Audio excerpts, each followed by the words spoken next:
Weekend eno ku Sozima YouTube channel tukuleetedde love story ya sister asazeewo okwogera ekimuli ku mutima. Banongo sazaali saawa okugenda mu theatre nagenda saawa 3 ez'ekiro. Nenzira engulu saawa zaali 12 ez'okumakya.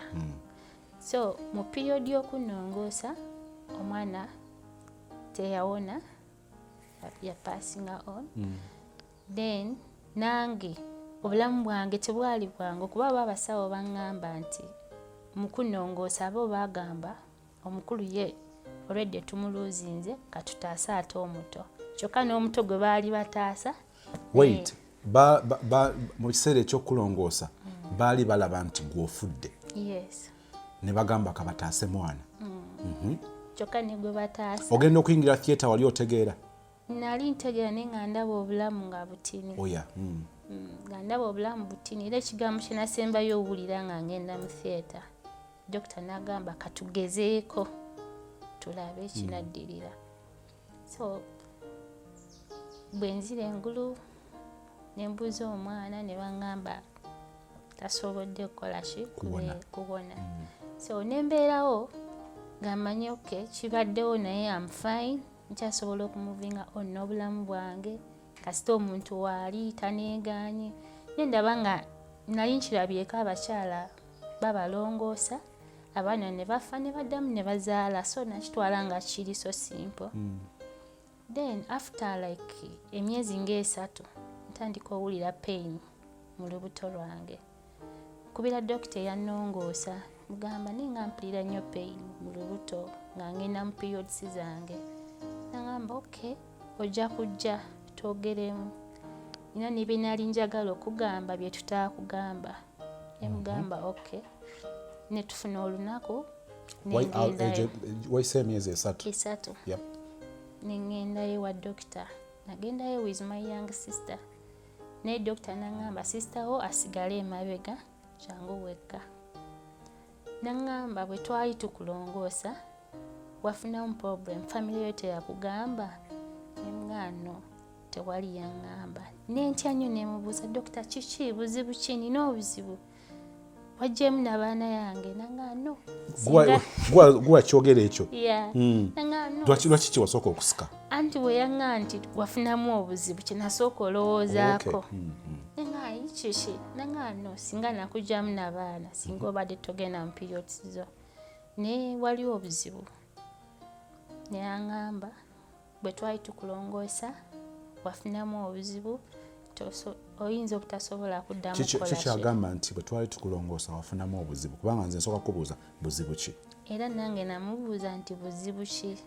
Nangamba ensekezo zayonooneka nga tukola ki nga tukulongoosa. Nemubuuza eza sayidi zonna?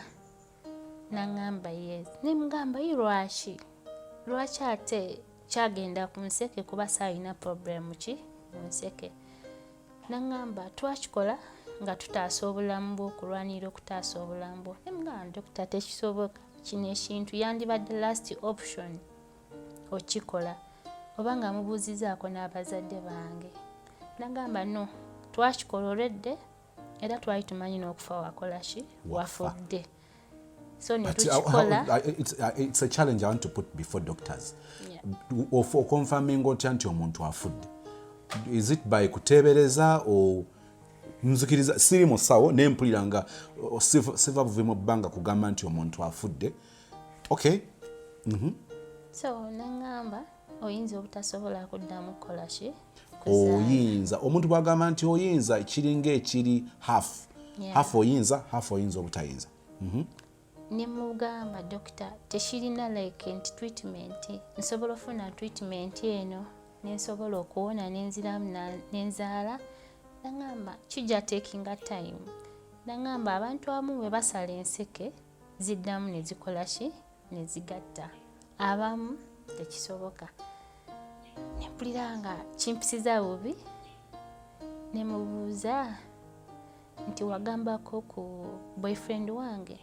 Nagamba ya boyfriend wa Shumanyi ne family ye Shumanyi. Wait, the pastor your boyfriend yakimanya? Family yo nekimanya? nomala kuwulira pain oluvannyuma lw'emyezi 3 n'okubira dokita nga bano bonna bakimanyi nga gwe takimanyi. Naye nga abasirise.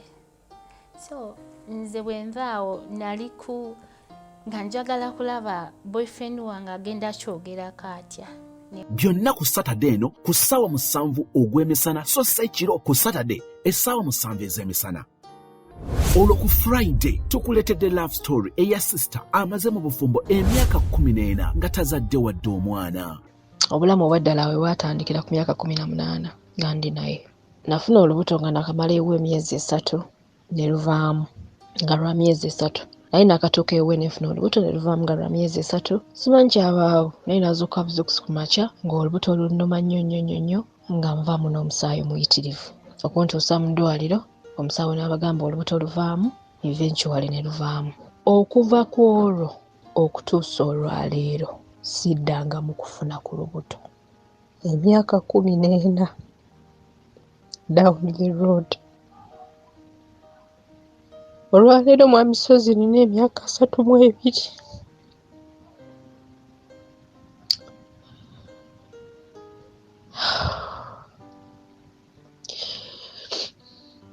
Nawezeza 32 November this year.